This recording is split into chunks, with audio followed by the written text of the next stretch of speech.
Eu fui desligada de uma gigante do agronegócio, sem feedback, sem recados anteriores e com a transferência da família já confirmada para o Sul. E quando eu recebo na entrevista a aprovação, eu fui escalada para conversar com o presidente do México. Acredito demais que a nossa jornada, prosperidade ou sucesso, chame como for, ela é completamente proporcional à nossa coragem. A pergunta certa no momento certo, com certeza pode mudar o seu jogo. Está no ar, mais uma vez, com muita honra e glória, o nosso querido Dia Zero.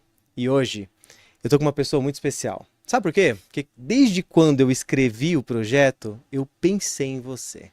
Eu mandei uma mensagem para você e falei assim, olha, tem um projeto que vai pro ar, a gente tem que bater a agenda.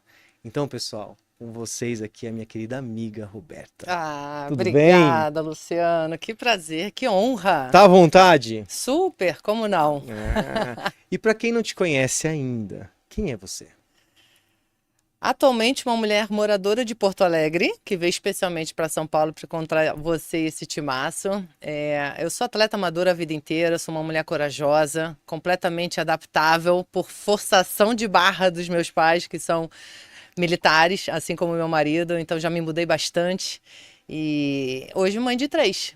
Sou executiva, mentora de carreira, carioca, passei por São Paulo, morei no México por 3 anos, tive a honra aí de nos conhecermos em Barra Mansa há 2 Barra anos, Mansa.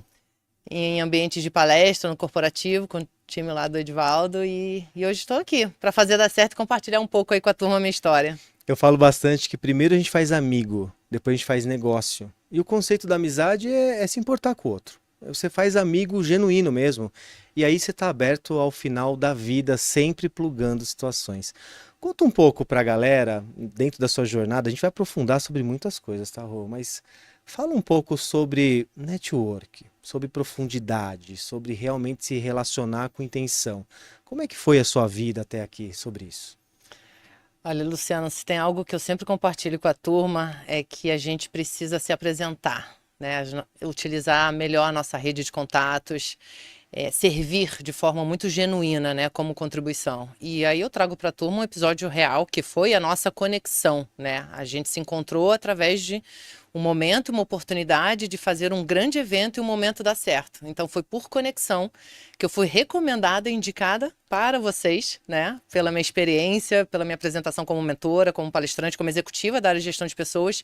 E eu servi, fui até vocês. Na ocasião, a gente se conectou para fazer aquele momento e 2 anos depois estamos aqui juntos, conectados.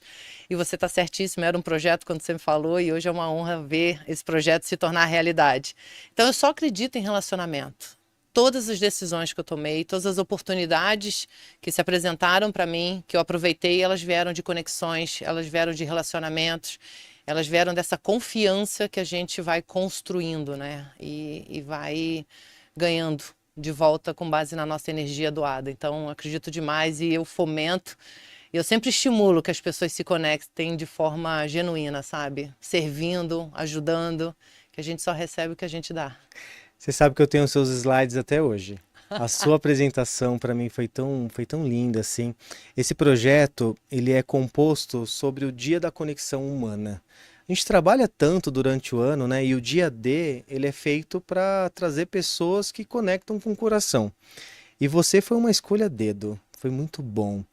E tinha um slide lá que eu falo muito também. Eu falo, nossa, ela me copiou, né? Salvo brincadeiras, claro que você fala e eu concordo muito, que era assim, 100% do seu time são pessoas, 100% dos seus fornecedores são pessoas e 100% dos seus clientes são pessoas. Ou seja, se você não entende de pessoas, você não entende de nada, você não entende de negócio. E eu falo sempre que o maior ativo de qualquer empresa são as pessoas. Conta um pouco sobre isso.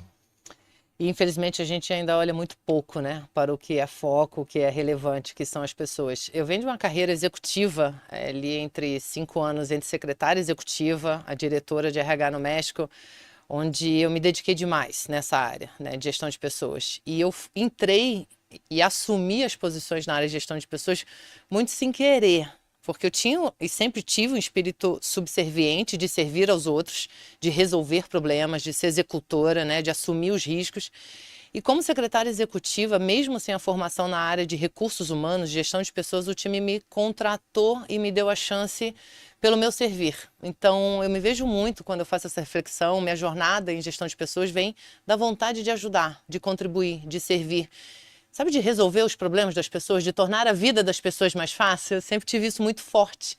E o executivo de gestão de pessoas, ele precisa ter isso muito forte, né? Gostar de pessoas não é suficiente. Você tem que ter uma cabeça conectada com o negócio. E aí é que tem o desafio, e o desafio se apresenta o dia inteiro na nossa carreira, quando a gente precisa conectar os interesses das pessoas de forma individual e de time com negócio. Né, com os objetivos macro, com os indicadores de performance, com o direcionamento estratégico da empresa. E ainda vejo muitos profissionais da área de gestão de pessoas não cabendo nos espaços que eles são devidos, que tem que ser conquistado. Então, eu venho de boas escolas, escolas de gestão de negócios, de performance, multinacional, de grupos muito fortes que me testaram muito sobre isso. Então, eu aprendi demais a ser gente.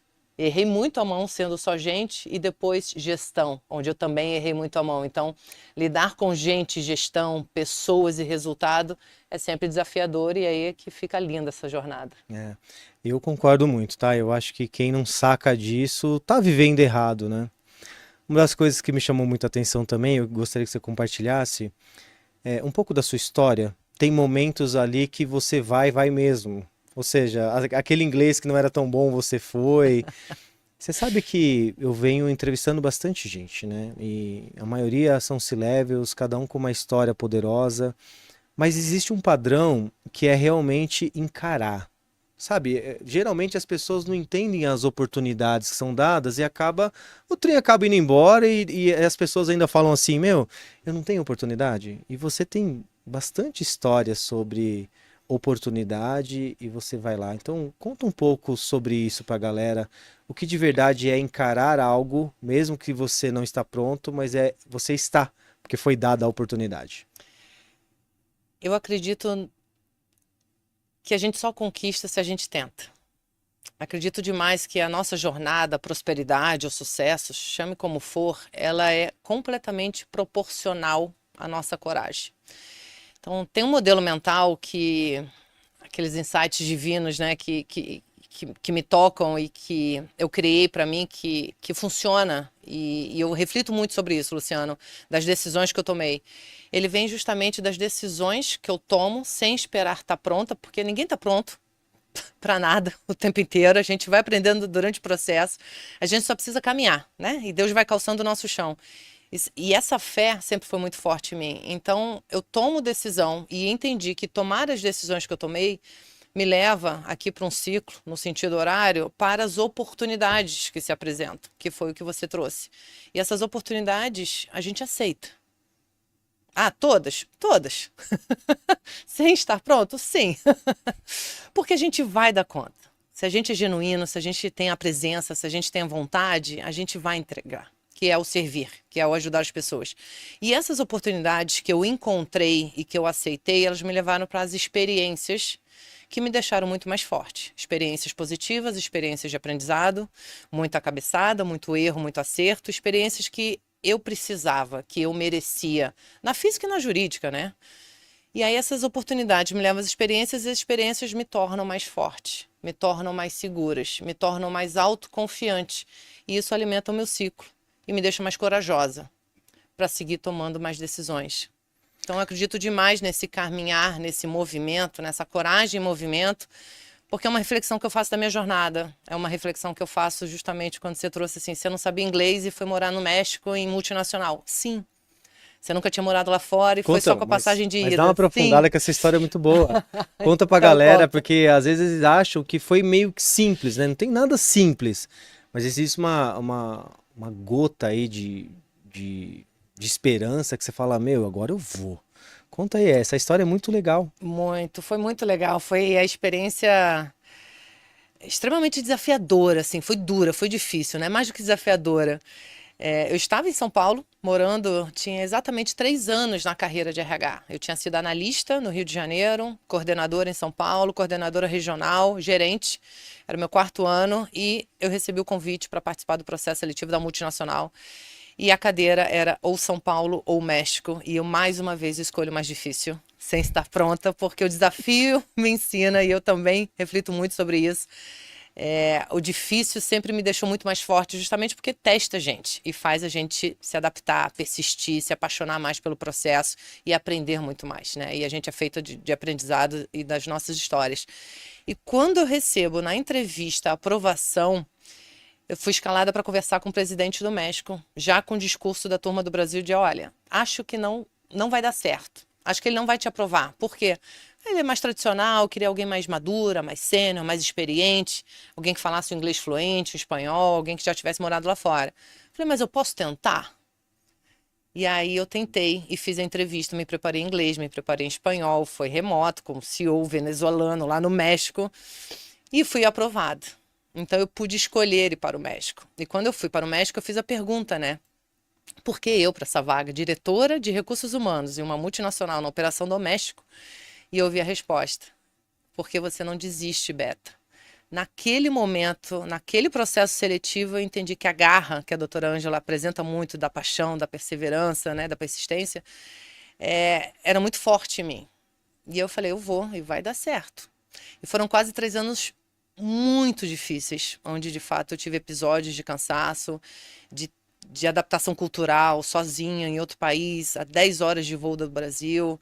Passei por terremotos, né? Então eu pensei que eu fosse morrer em 2017, num terremoto muito forte, 15º andar, e longe da família, que já envelhecia, né? Meus avós já estavam mais velhinhos também lá em Resende, meu irmão já estava tendo minha sobrinha, então eu começo a me afastar da minha essência, né, da minha família, e depois de 3 anos eu entendo que aquilo já era insuficiente. Mas a carreira no México me ensinou demais, Luciano, me ensinou demais. Daria um podcast inteiro Daria. para falar principalmente sobre a humildade. E você tem amor pelo México, né? Eu Tenho. lembro quando eu fui passar. Foi aniversário, acho que a minha esposa tava indo lá. Você falou, Lu, vai tal coisa, vai tal. Eu vejo que você tem ali raízes Adoro. maravilhosas do México, né? Adoro, adoro. Agora mesmo, 2 de novembro, foi a maior manifestação cultural que eu já tinha conhecido no Dia de Finados, né? Que é Dia de los Muertos. Então é uma festa, assim, muito forte. O México é encantador, tem muito de tudo. O brasileiro deveria conhecer muito mais o México, assim. Primeiro nosso país, mas depois Eles o acabam México eu conhecendo só recomendo. Acapulco por causa do Chaves, né? Ou Cancún. Ou Cancún, é. Não, mas tem muita história, museu, comida, Tem. bebida, vulcão, frio, calor. Então, assim, foi uma experiência muito dura. Aprendi demais, de demissão a CEO, que eu passei, de demissão de diretores, a compor o meu time. Aprendo demais, isso era do primeiro slide, recrutar, formar os aliados, né? E a adaptação cultural, porque o primeiro ano eu errei muito, acreditando que a cultura era muito similar e das minhas verdades. No segundo ano, a escutativa, a humildade, o reaprender foram muito fortes para mim. Então, me reposicionei e aí a vida ficou mais Você fácil. é uma mulher muito forte. Vamos falar um pouco, a audiência que nos assiste gosta de saber de pílulas de conhecimento, assim. E eu queria aprofundar um pouco agora sobre RH. Geralmente, às vezes, confundido com DP, né? As pessoas vão falar, eu faço já o RH, aí você vê, ele fecha uma folha de pagamento e tal. Mas na profundidade hoje de cuidar de gente, cuidar de pessoas, qual a importância real do RH sobre a sua visão? A nossa área ela é muito formada ainda por pessoas e profissionais mais tradicionais que vêm do departamento pessoal, porque era o RH que há décadas existia, então é um processo de evolução natural. Muitas pessoas vêm com esse perfil ainda do transacional, do operacional, que é necessário que a gente tem em todas as empresas. E muitas pessoas também vêm do outro lado, do psicólogo mais atendimento clínico, né, mais escuta. E falta muito, no meu entendimento, a gente se apropriar dessa relevância, né, e desse protagonismo e mudar o ponteiro do negócio com a liderança, com o C-Level, com a diretoria. Então, vejo que, primeiro ponto, a atitude do profissional de RH, as competências, habilidades socioemocionais, a coragem de tomar decisão, de negociar, de influenciar, elas são muito fortes. Elas deveriam vir na frente de uma competência técnica, quando a gente fala de mudança, quando a gente fala de gestão de crise, gestão de conflitos, fatores externos que a gente encontra, muda muito rápido, né? Esse mundo está mudando muito rápido, é muito dinâmico e cada vez mais, né, Luciano? Então, são variáveis que a gente tem que lidar. Então, a adaptabilidade, ela é muito necessária. Então, profissional de gestão de pessoas, né, de gente, seja o nome que a gente chama, de cultura, de RH, ele precisa ter essas capacidades, né? Habilidades socioemocionais. E tudo começa nessa autoestima emocional para o profissional de RH, né? As pessoas que você está mentorando, quem são? São C-levels? São empresas que têm uns 50 colaboradores? A sua área de atuação hoje é qual? Eu mentoro executivos, pessoas físicas e mentoro executivos, né, PJ, assim, empresas me contratam para fazer programas de mentoria interno, principalmente da liderança, o C-Level, né, a diretoria, o C-Level e CEO. Eu tive uma experiência muito recente agora de mentorar um CEO que estava na sua primeira gestão, primeira experiência, né, de empresas menores ali do Rio Grande do Sul, familiares, e de empresas de São Paulo também. E é muito lindo esse processo. Ainda hoje eu fazia um treinamento de formação de mentores, porque eu tenho me capacitado cada vez mais, porque é um ambiente que eu me encontro e vejo muito valor de aprendizado mútuo. Eu compartilho a minha experiência, a minha trajetória e esse olhar de gestão de pessoas com os executivos que lidam com as pessoas todos os dias. Sim. Tudo começa com as pessoas, bem, como você bem trouxe, 100% de tudo que a gente faz são com as pessoas. E a gente falava disso hoje pela manhã, como foi especial essa mentoria, onde eu me senti desafiada pelo nível de executivos que se apresentaram ali no programa e ver o final e o depoimento desses executivos de que foi de fato transformador para eles esse processo. Então isso transborda, isso é inexplicável, poder aportar, compartilhar, aprender, servir e contribuir, tocar uma mente, um coração, sabe, e uns ouvidos atentos assim, Luciano, isso é inquestionável, assim. Sabe uma coisa que eu queria te ouvir? É que nesses últimos 2 anos eu vi que a maior dor, ou de um empresário, ou de um C-level, é a solidão. Porque você falou um pouquinho sobre o México. Então, note que para quando você foi, raça, força, vulcão, mas está tudo bem até a hora que você começa a ver que a família está meio longe ou as ideias que você gostaria de trocar não. E aí a imagem de um mentor se faz muito, muito presente.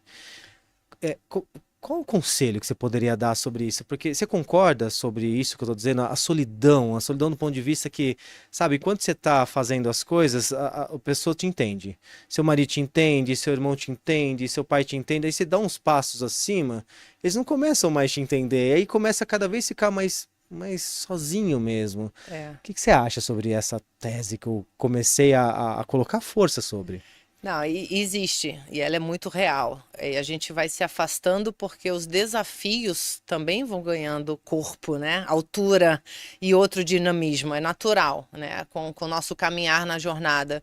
E tem que ter intencionalidade. Eu vejo muito ainda busca por mentores, né? Por profissionais sem a intenção. E pessoas que ainda confundem o papel da mentoria. Então, a intencionalidade seria meu primeiro ponto aqui de buscar uma mentoria. Eu tenho profissionais que compartilham comigo também suas jornadas e eu busco essa turma, que foi minha liderança direta, inclusive em outros momentos, uma turma que me conhece, uma turma que tem experiência, uma turma que pode compartilhar, né, e me ajudar na tomada de decisão e no dia a dia. Então, eu ainda vejo muito pouco intencionalidade nesse processo, Luciano. Então, e é prioridade. Primeiro a gente se coloca na própria agenda, primeiro a gente faz a nossa versão ser a versão mais consciente possível, para depois a gente fazer todo o resto ir muito bem. Então sim, existe essa solidão e sim, a gente precisa ter mais intencionalidade nessa busca do mentor. E ao mesmo tempo, finalizando aqui essa fala sobre as conexões e solidão, vejo que a gente aproveita muito pouco essa rede de contatos que são as conexões. Você me abordou agora inicialmente falando de networking. Ao mesmo tempo que eu me isolo, como C-Level, como CEO, eu também tenho uma rede de conexões poderosas e potentes que eu poderia aproveitar mais e melhor.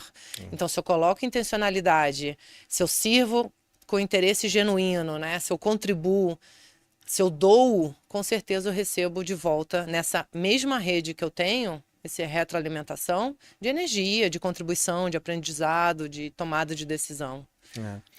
Vamos falar um pouco sobre modelo mental, sobre força mental, né? Que Eu vejo também que é uma via assim que muita gente tá, porque os nossos dias acaba sendo, né? Tem uma hora que você fala, uau, conquistei o mundo, nossa, acho que eu vou morrer amanhã, né? Montanha-russa. E, cara, é assim, dentro de um fluxo de solidão que você já tem, né? Que ele toda hora faz, né? E às vezes, se você não se preparar mentalmente, como é que você faz para sua preparação mental ser forte, uma vez que você conhece o inimigo da solidão? Ah, Luciano, eu diria que tudo parte do autoconhecimento. E eu não subestimo essa etapa. Tudo parte da gente poder se conhecer o suficiente para fazer qualquer relação ser leve, ser fácil, né? A gente só vai ser um bom par se a gente for um bom ímpar. Independente da relação a dois, de time, né? A gente sabe que o autoconhecimento, de forma profunda, de forma embasada, a nossa versão consciente que eu falava agora há pouco, é o ponto de partida. Então, eu me exercito muito nessa questão mental de não abrir mão do que me faz bem. E para isso o autoconhecimento ali, no primeiro ponto, né? E aí eu falo de todo dia, né? A gente tem as 24 horas, a gente tem a nossa pessoa física, a nossa pessoa jurídica, é uma pessoa única, a saúde integrada, porque é física, saúde mental, saúde emocional, é uma saúde integrada. Então, como é que a gente lida com todo esse dinamismo em montanha-russa? O primeiro ponto, no meu entendimento, é não abrindo mão do que faz bem. E eu não abro mão do que me faz bem. É uma dose diária da dopamina, ocitocina, serotonina, endorfina, eu vou. É um momento de leitura, é uma viagem, né? Hoje estamos aqui conectados. Fred, maridão, parceirão, segurando a onda com as 3 crianças pequenas em Porto Alegre. Mas porque é importante eu estar aqui. Isso me faz bem, isso me alimenta. Eu sirvo e sou servida. Então, esse seria o meu primeiro ponto, assim, para dar um deep dive nesse tema, sabe? Do Legal. autoconhecimento, da nossa estabilidade emocional, que não existe, mas que ela precisa ser, de fato, gerida por nós, né? Não Sim. existe a estabilidade, não existe É, o equilíbrio, existe a gente lidar bem com esse desequilíbrio, com é. essa montanha-russa. Então, eu acredito demais nisso. Como é que a gente está reagindo ao que está acontecendo, né? Como é que eu estou colocando minha energia no que eu posso controlar e não estou me distraindo, sabe? A gente se distrai muito com o que a gente não controla. É. Vejo as pessoas perderem muito tempo com isso. E isso eu volto sempre para a versão consciente, né? Para o autoconhecimento. Cara, que interessante isso, porque eu fiquei pensando várias coisas aqui, porque às vezes você parar um pouquinho para escutar uma música, mas uma música inteira, não uma música em segundo plano, né? Porque às vezes você tá lavando uma louça, dirigindo e tal, qualquer coisa você tá passando, mas eu faço um exercício desse em palestras que eu falo assim, pessoal, vocês já pararam para pensar que ninguém escuta nem mais uma música? Aí eu coloco uma música, aquela trem bala, sabe? Eu falo assim, ó, a partir de agora, ninguém pode pegar no celular, fazer nada, fecha os olhos. Meu, todo mundo chora. Porque aquela música é linda, né? Linda. E eu sempre falo isso. Eu falo, ó, você está em estado presente. Você realmente cuida de você? Você cuida do outro, né? Porque às vezes também, sei lá, ligar pra tua mãe, falar com ela um pouquinho, mas sem pensar no segundo depois, e no estado presente, né? Eu acho que é isso. Cuidar de você é entender o que te faz bem, né? Treinar te faz bem, correr te faz bem, mas é um bem que você tem que apreciar aquilo, né? E não É. tipo, ah, eu vou rapidinho, tal, tá caindo tudo, né? Eu acho que tem muito a ver com isso. Tem momentos de qualidade, aquela presença naquele momento, né? É. E eu sempre falo isso também nas palestras, me perguntam, né? "Ah, como é que você dá conta, né? 3 filhos, eu sou mãe rara, Rafael com 6 anos, Gabriela e Helena com 5, né? Então é um trio elétrico lá em casa e gosto de fazer os esportes de longa distância. Então as pessoas me perguntam com muita naturalidade e até muita recorrência como é que eu dou conta, né? E é óbvio que eu respondo que eu não dou conta, eu decido o que eu não vou dar conta e lido bem com aquilo que eu não estou dando conta. Hoje eu não levei a Gabriela e a Helena para a escola, hoje eu não acompanhei a terapia do Rafael. Não dá para sofrer com isso. Fiz uma decisão de estar aqui hoje em São Paulo, viajando, e o marido, Fred, parceirão, está tocando. Então, a gente lidar com essas nossas decisões e a gente está 100% no momento presente. E na palestra eu falo exatamente isso, Luciano. Eu, como turismóloga de formação, secretária executiva e em 5 anos uma cadeira como diretora de RH numa multinacional, tudo que eu fiz foi entregar o combinado e focar no presente. Eu não me comparava com um coleguinha. Eu não era seduzida por salários maiores do coleguinha. O coleguinha tinha um status que eu não tinha no LinkedIn. E eu não me preocupava com nada disso. Eu só entregava o combinado, eu só entregava e surpreendia o que era demandado. Então eu fazia o meu, eu focava no presente. Eu quis ser a melhor secretária executiva e isso me levou a ser convidada para a cadeira de recursos humanos. Eu queria ser a melhor gerente e isso me levou a ser convidada para ser a diretora em RH. E eu só queria ser a melhor diretora no México naquele momento. E isso me fez ocupar uma cadeira como conselheira de administração de uma gigante do agronegócio gaúcho. Quando a gente está presente, só dá certo. Só dá certo. Sabe, eu fiquei pensando aqui, será que existe um framework para isso? Porque eu sou exatamente assim. Agora, talvez foi a parte que a gente mais se conectou. Cara, eu cuido do meu, sabe? De verdade, é assim, eu tenho que entrar pra moer, pra entrar pra detonar. Eu não fico nunca pensando. Tem uma frase que a gente usa muito aqui que é assim, ó. Quem compara, para. Se você tá comparando com o coleguinha, você tá parando. Quem admira, mira. Se você admirou alguém, você mirou algo, você tá buscando algo, aquela jornada já te fascina. Isso é muito legal. Será que tem um framework para as pessoas pararem de ficar se comparando? Será? Eu acho uma perda absurda de tempo. E ainda tem as pessoas que, quando comparam, piram. Piram. Então, quem Quem compara, compara, pira para. também. E pira. Pira mesmo. Não, e é muita distração, e a gente tem cada vez mais distração. E as pessoas estão se perdendo nisso. E aí não se dedicam, não focam no presente, não faz o teu. E não fazendo o nosso, não estando presentes, não fazendo com qualidade aquilo que a gente se propõe, a gente não vai caminhar. Porque o nosso futuro ele é construído hoje, no presente, com as decisões que a gente toma hoje. Claro. Então, a prosperidade, os próximos passos, a ambiência, as nossas conexões, as oportunidades que vão aparecer para a gente, elas são meritocráticas, com base nas decisões que a gente toma. A lei do merecimento não falha. Não falha. As pessoas gostam de meritocracia, mas eles não entendem que onde você está hoje são decisões suas. Sim. A versão de hoje são escolhas de ontem, a versão de amanhã são escolhas de hoje, né? Então, por isso que eu não sei se dá para ter um framework disso, mas eu não sei quando eu comecei a pensar assim, mas eu penso assim. Quando eu estou com a minha equipe, eu falo, cara, foco. Tem um livro, pessoal, para quem está nos ouvindo aqui, chamado Uma Única Coisa.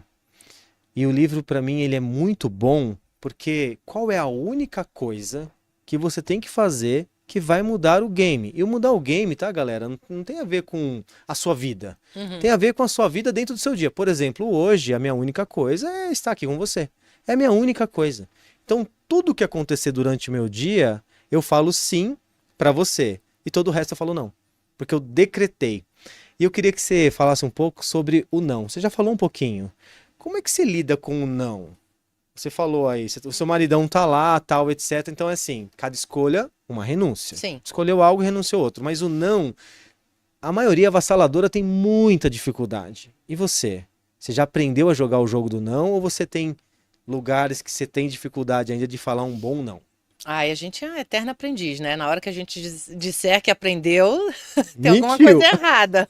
É verdade. A gente vai tropeçar ali na frente. Mas com certeza, hoje, eu digo não muito mais fácil e mais leve do que há uns anos atrás, certamente. A maturidade, a experiência, que é aquele ciclo que se retroalimenta aqui, né? Um modelo mental que eu trouxe. Quanto mais experiência, mais oportunidades, mais segura a gente vai estar para dizer os nãos, para tomar as decisões. Há um ano, exatamente há um ano, eu decidi expandir a minha carreira. Eu não falo em transição, eu falo em expansão porque a gente é múltiplo e a gente vai ser cada vez mais. E eu expandi a minha carreira. Ocupo com mais propriedade e autoridade uma carreira como mentora de executivos, palestrante executiva, facilitadora, né? Contribuindo com a minha experiência, com essa jornada, principalmente com a liderança, que é onde a gente precisa focar e iniciar todo o nosso trabalho e essa jornada, que é uma turma que é extremamente protagonista nesse processo. E aí, Luciano, eu trago o tempo inteiro a reflexão dos espaços que eu não caibo mais e os espaços que eu não pertenço e as pessoas que eu não me conecto.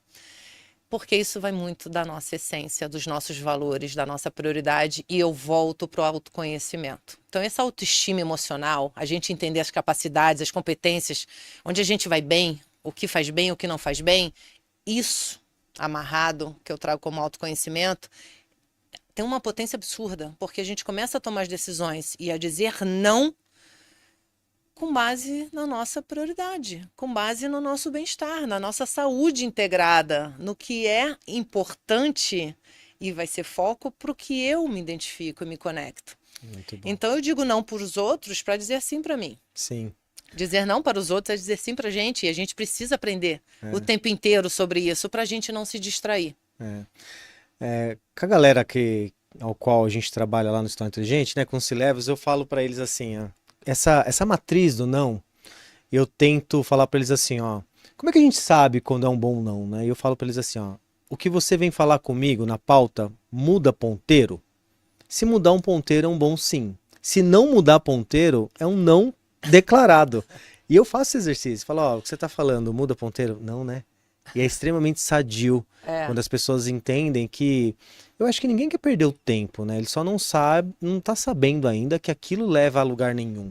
Então eu acho que quando um mentor se posiciona assim, faz o mundo melhor. E o último ponto em relação ao não, que é importante até para compartilhar com o time, porque às vezes fica muito subjetivo. Como é que eu digo não? Como é que eu posso aprender a dizer não, né? O Essencialismo, falando em obra aqui, Pílulas do Conhecimento, é um baita livro e referência nisso. Mas o primeiro ponto é a gente fazer o planejamento. A gente entender o que é foco, né? O que converge para o objetivo, né? Naquele momento, você trouxe bem aqui o exemplo com o teu time. E negociar prazos é um não. Não preciso dizer não de qualquer forma. Eu negocio o prazo. Negociar a forma é um não. Sim. Negociar prioridade, né, time é um não. Então tem formas distintas da gente dizer não, né? Não é dizer não por dizer não. É a gente focar e a gente concentrar tempo e energia, que são cada vez mais escassos, para o que realmente importa. Bom, vamos falar um pouco de disciplina? Bora. Eu acho que quando fala disciplina você até se agita, né? Que eu acho que você tem uma história muito legal com a tua mãe, a gente estava falando. Conecta bastante até com... né, enfim, com aquilo que você leva para sua vida. Então conta um pouco a sua jornada de atleta. Hoje as pessoas não sabem, mas você é triatleta, né? Faz triatlon, ou seja, é uma super mulher dentro do contexto, né, de realmente, eu acho isso extremamente, assim, grandioso. Porque a disciplina para se preparar, eu falo sempre, né, tem o dia D e a hora H. Né? Então, você se prepara para o dia D, mas na hora H a sua mente tem que estar muito bem preparada, senão você joga tudo. Conta um pouco a sua disciplina na sua vida, como que ela nasceu, como é que você lida com ela hoje? Ela vem de casa, dos meus pais, tudo se explica na infância. E eu não sou diferente, né? Meus pais sempre foram atletas, praticaram esportes a vida inteira, né? Meu pai, por ser militar, sempre praticou. E minha mãe foi da seleção brasileira de vôlei, antes da gente começar a colocar na TV. Década de 80, ela encerrou a carreira para a pessoa que nascer. Brilhar. Que é o meu dia zero. Quando eu nasci. Mas a mamãe jogou anos na seleção brasileira de vôlei, começou em Resende. Então, o esporte lá em casa sempre foi muito presente. E além dos meus pais, meus avós, principalmente o vovô do lado da mamãe também, lá de Resende, que eu visitei depois da gente ter feito aquele baita encontro com a turma do Edivaldo. Então, eles sempre fizeram muitos esportes. Então, eu já cresci em ambiente que fomentava. A mamãe foi a minha professora de vôlei aos 9 anos, né? E depois ela me estimulou a jogar tênis, e eu fazia dança. A corrida veio quando eu já tinha ali meus 23 anos. E o triatlon veio 10 anos atrás, 11 anos atrás, quando depois de fazer as maratonas, as corridas de aventura, eu queria mais. Eu tinha essa vontade de me superar, de ter a novidade, né? Da mudança. Porque para mim o dia zero é todo dia que a gente toma uma decisão, é todo dia novo, é todo dia da mudança.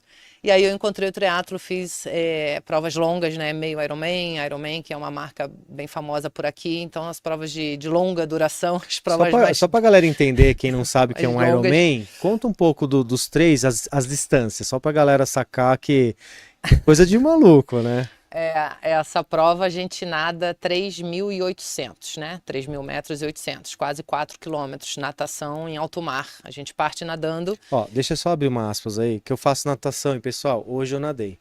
Hoje eu nadei incríveis. Ó, ela falou que nadou, eu vou até pegar aqui. Eu nadei 1.100 metros. Olha, bom, Como assim? bom. Como assim, bom? Eu nadei em 40 minutos, 1.100 metros. Ou seja, você nada, só para começar aí, no mar, 3.800. Cara, eu saí extremamente exausto, podre.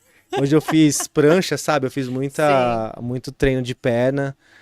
E tá aí, tremendo até continua. agora. Tô a ponto de morte. Adoro nadar. Nadar pra mim é É, o meu hobby hoje. é Eu muito gosto bom. Não muito. tem impacto. Natação é esporte completo. Recomendamos a Completaço. todos. Tenho nadado também.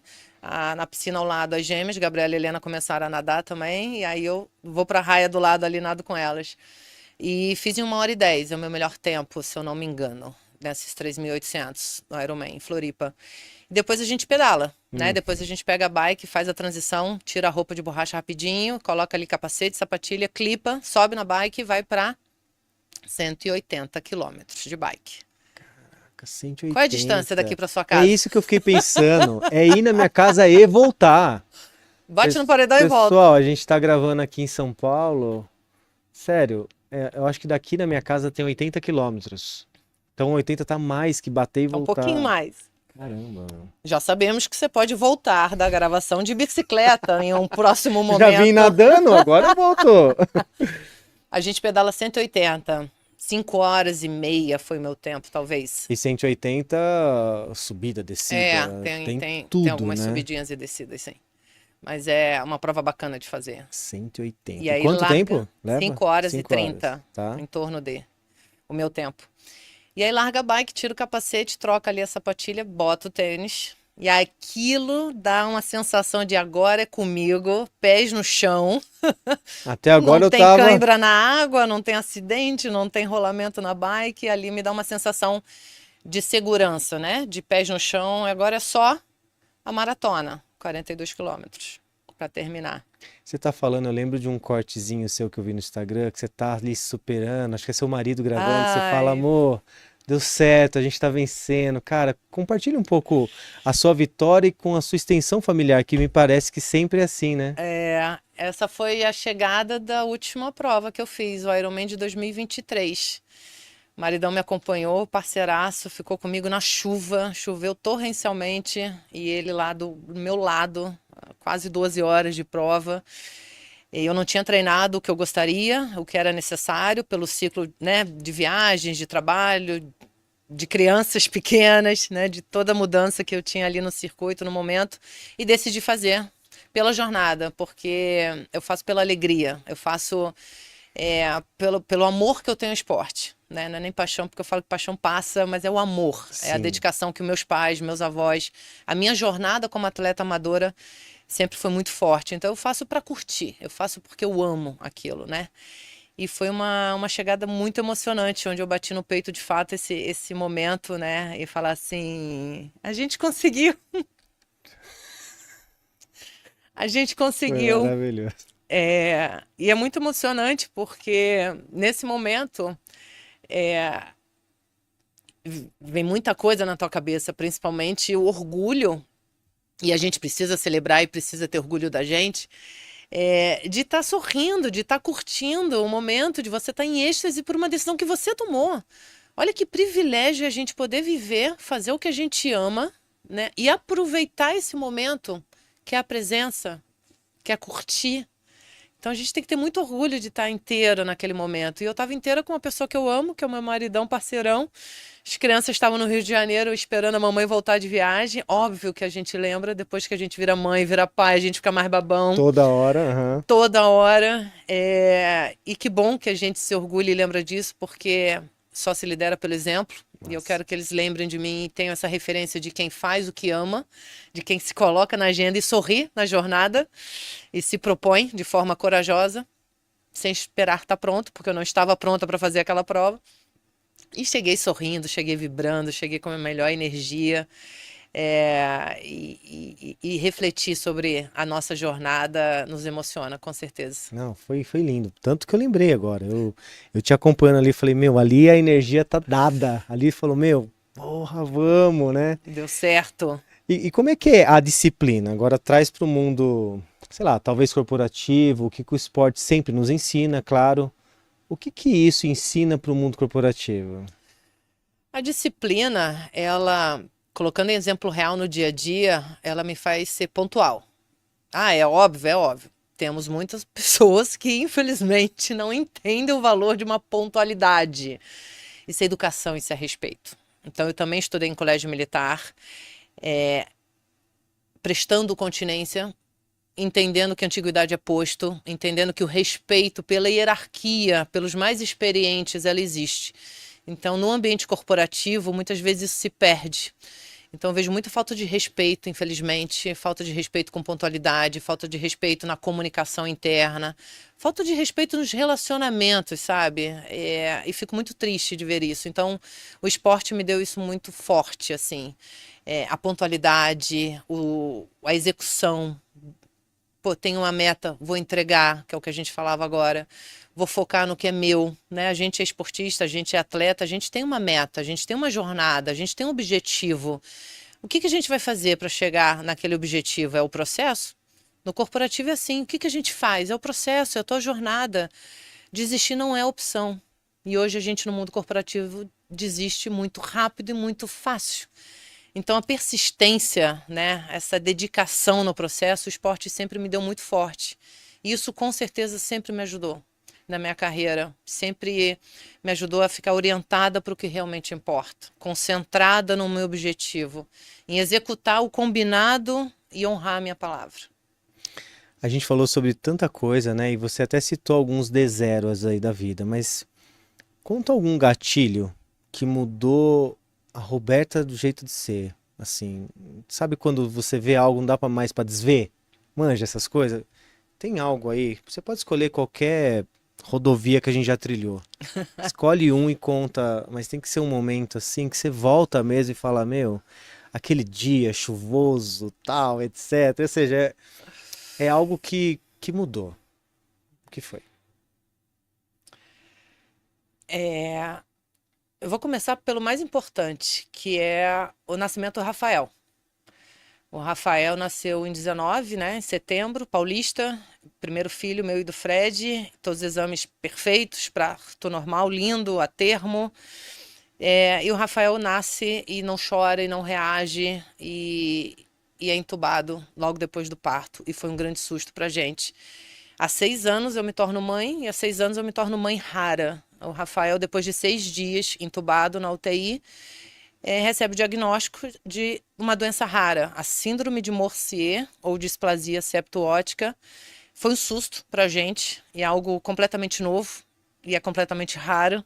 Embora tenhamos 13 milhões de pessoas com doenças raras só no Brasil, Ah, no Brasil. Eu ia achar que é no embora mundo, no tenhamos Brasil. 6% da população mundial com doenças raras, então são números grandiosos, a gente conhece muito pouco e fala muito pouco, e a gente só vai realmente se aprofundar quando a gente precisa, quando a gente se torna pai e mãe rara, que foi o meu caso com o Fred. Então o Rafinha já nasce com essa emoção e 6 dias depois, graças a Deus, a gente recebe um diagnóstico. Isso é privilégio, porque pelo Sistema Único de Saúde, quando a gente recebe o diagnóstico, a gente pode levar 5 anos para receber. Então, a doença rara do Rafa, ela traz a deficiência motora, cognitiva e visual, né? A motora significa que ele ainda não caminha sozinho, a gente faz as terapias para o garotão ficar cada vez mais forte sozinho. Ele vai caminhar daqui a pouco no tempo dele, do jeitinho dele. A cognitiva, Tá quase, né, Beto? Eu quase, né? acompanho Tu lá. viu? Eu vi. Essa semana postamos ele ali, sem o Eu vi. Ele andador, ficou paradinho. Eu falei, ai. paradinho. Aí eu acompanho. A cognitiva, que é essa realmente é a mais complexa, porque é uma questão, né, do cérebro, uma questão neurológica, e é no tempo dele, a gente não sabe o que ele vai ser capaz, né, da autonomia dele, né, usa fralda, vai se alimentar, vai conseguir falar alguma coisa, e é no tempinho dele. E a visual. A deficiência visual é característica muito comum da síndrome de Morsier. Todos têm uma baixa visão. Alguns um pouco mais, outros um pouco menos. E o Rafa veio da forma mais completa da síndrome, não somente com a deficiência visual. Ele veio com outras doenças que compõem a síndrome. Então é uma jornada. Veio de um susto, ninguém espera ser mãe rara. Ninguém torce, ninguém sonha. Não é algo que a gente deseje. Eu sou o tipo da mãe que todo mundo se inspira, né? Reconhece, admira. Eu sou a mãe que as pessoas admiram, mas eu não sou a mãe que as pessoas desejam ser.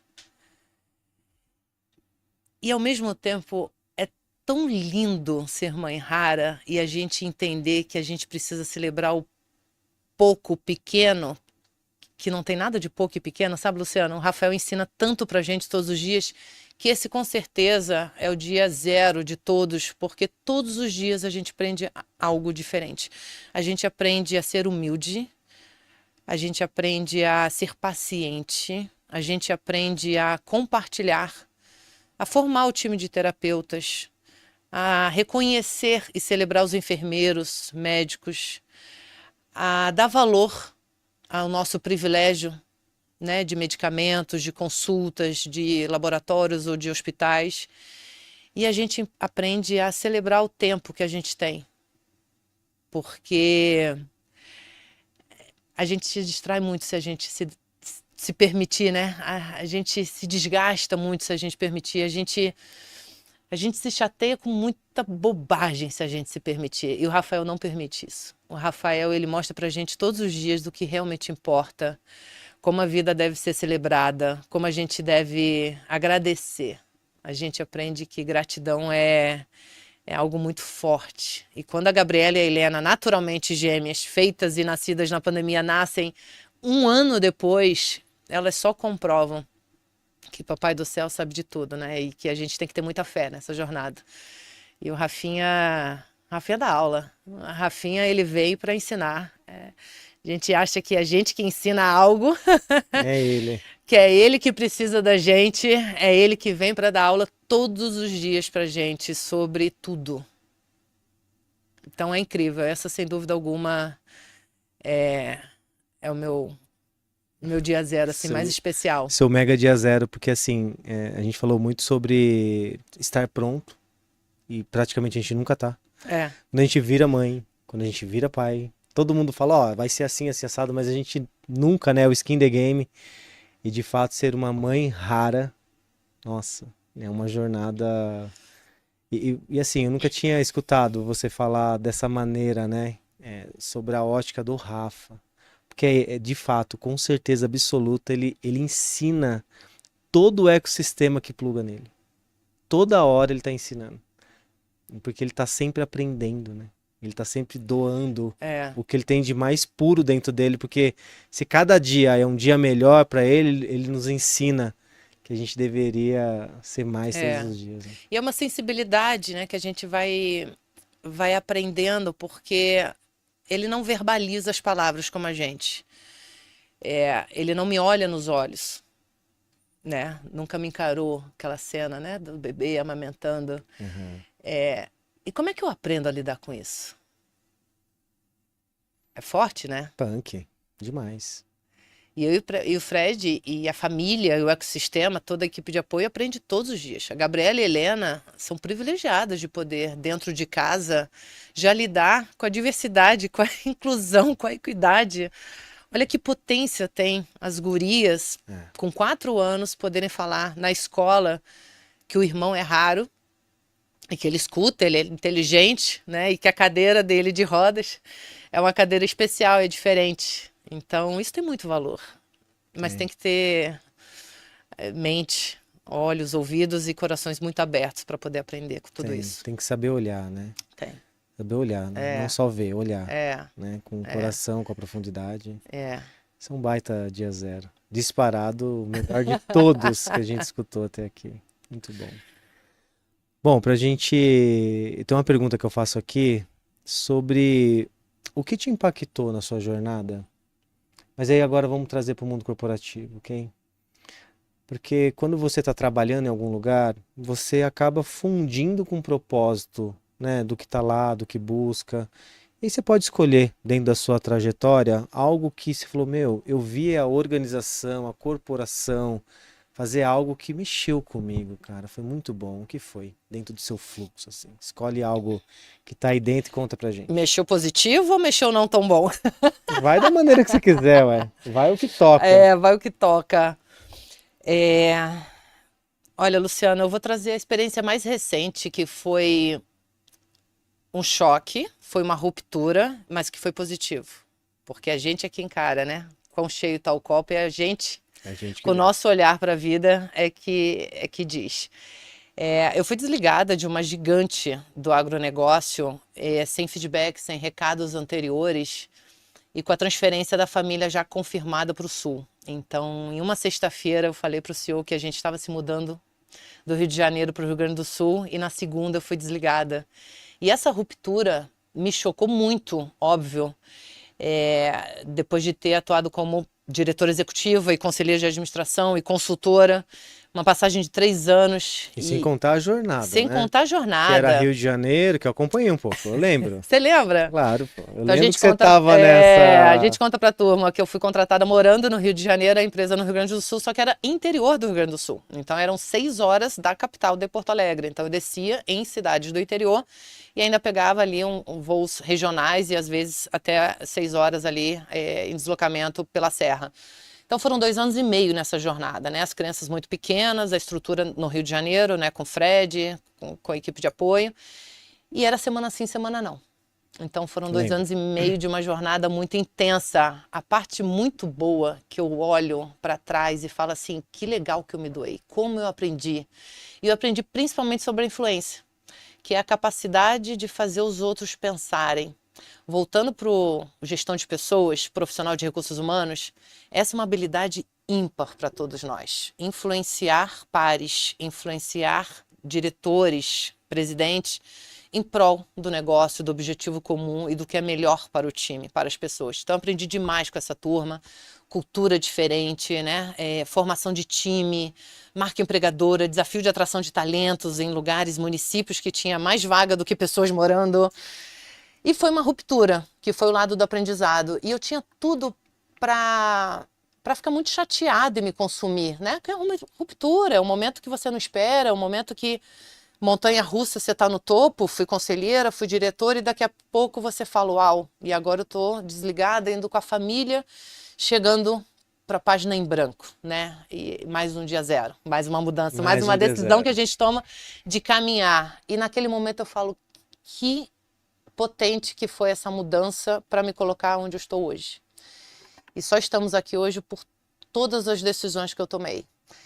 E eu expandi a minha carreira depois dessa mudança. E foi essa mudança que me impulsionou para esse meu lugar, para esse meu momento, para essa minha trajetória, né, envelopada agora como mentora de carreira, como palestrante executiva, como conselheira, né, de poder, de fato, olhar hoje numa visão muito mais madura e muito mais serena e perceber que nesse 1 ano de expansão de carreira eu conquistei tanto cliente, eu contribuí com tanta gente, eu me vi em tantos lugares que eu falei, que bom que fizeram isso comigo, porque a minha demissão me levou à minha expansão. Que legal. Então, aprendendo sempre, né? Não O importa tempo o que inteiro. foi, a grande verdade é que tudo é aula. Tudo é aula, não tem jogo ganho, nem tem jogo fácil, não tem nada garantido, né? Nada conquistado assim. Se a gente se mantiver em movimento, naturalmente as coisas boas acontecem. Eu não sabia dessa história final sua, mas quando eu te conheci, você tava bem assim, você falou, meu, a minha vida é essa. Eu falei, meu, que mulher é essa que tem uma vida dessa? Ou seja, de tudo que você tá contando aqui, nunca está de brincadeira, né? E que eu falo o conceito de brincadeira assim, sempre é em alto nível. Eu acho que você encara a vida tudo em alto nível, né? Você aprendeu. Tem um dia zero disso? Porque você nota isso, que tudo você tá botando pra moer. Você tem um DNA muito forte, muito poderoso. Veio da onde, será? Será que veio da sua mãe? Veio dos meus pais, veio da educação, de uma família estruturada. Até hoje, 50 anos de casado, até hoje a gente passa os eventos juntos. A gente quer, a gente gosta de estar junto. Meu pai, há alguns anos, criou um ritual. Os ritos e rituais são importantes em todas as empresas, importantes na nossa vida, que é reunir a família para a gente voar, para a gente viajar. Só nós 5. Eu sou a mais velha dos irmãos, a Renata e o Flávio têm 1 ano a menos que eu. E a gente vai a cada 2 anos para um lugar muito especial, nós 5. A gente está tentando levar o Fred e as crianças, Nossa, mas que maneiro. a agenda ainda não deu certo. A gente foi para Disney em 2011, a gente conseguiu ir para a Europa, fez Grécia e Turquia em 2013. Foi a primeira vez que a família saiu do Brasil. Em 2011. Eu já tinha meus Nossa. 30 anos, porque lá em casa as expectativas sempre foram muito alinhadas. A gente nunca teve condição, né, de ter o carro do ano, de fazer uma viagem internacional, e a gente nunca cobrou, porque sempre foi muito bem conversado, né? A gente não se distraía com o que não era nosso. Então, com certeza foi dentro de casa, assim, a educação, o exemplo que os meus pais sempre foram pra gente. E a cada 2 anos a gente se reúne. Ano que vem a gente está organizando. Eles foram pro México me encontrar, foi a viagem de família em 2017. E porque esse momento é muito importante e a gente não se afasta da nossa essência, dos nossos valores, e isso é a prioridade. Então, quando você Muito bom. pergunta para mim qual foi o gatilho, eu não tenho um dia, porque sempre foi assim, a consistência, sempre foi muito construído e muito natural. Agora, uma coisa é certa e eu sou uma prova real: quanto mais eu dou, mais eu recebo. Porque a energia gera energia. E isso sim eu acredito. E eu sou um exemplo real onde essa doação aconteceu e tudo que veio, veio porque eu me doei. O relacional, as conexões que eu fiz, né, as pessoas que eu conheço, a contribuição que eu aporto, eu recebo de volta. Então eu nunca precisei construir um currículo. Porque naturalmente eu sempre contribuí, tentei servir e ajudar de forma genuína. E naturalmente as pessoas fazem isso comigo. Então as coisas acontecem e esse ciclo se retroalimenta. Então isso sim eu acredito, Lu. Isso sim eu acredito, sabe? De não ter um dia zero da disciplina, da excelência, mas de entender que só se joga assim. É, Só se joga assim, honrando os nossos combinados e surpreendendo e servindo as pessoas, sabe? Não tem outra forma. adoro. Não, meu mantra é esse aí. É, não tem outra forma. Tem um momento aqui no quadro que a gente fala de segunda-feira, sua linda. Tá. O que que é isso? Tudo se começa na segunda. Tudo não, né? Mas assim, vamos começar um regime? Pá, segunda-feira. Vamos pra academia? Pá, segunda-feira. E o escritório inteligente ao qual sou CEO, como eu te disse, nós transformamos em ponderamos. Esse é o propósito da empresa.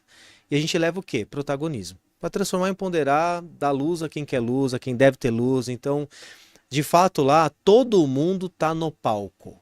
Todos. E isso eles são preparados para tal. Só que na segunda-feira é o dia da transformação, é o dia que de fato a gente quer fazer algo que quer fazer algo. E não só algo que é distante. Então aí vai a pergunta para você as pessoas estão nos ouvindo? Se eu fosse pegar a sua pílula de conhecimento e empregar isso na segunda, o que seria? Fala algo dentro de você que é um conselho poderoso para as pessoas começarem a executar já amanhã, né? A próxima segunda-feira dele. Tá. Compartilhando com vocês, com todos vocês, Luciano, algo que eu vejo muito valor. Primeiro ponto, autoconhecimento.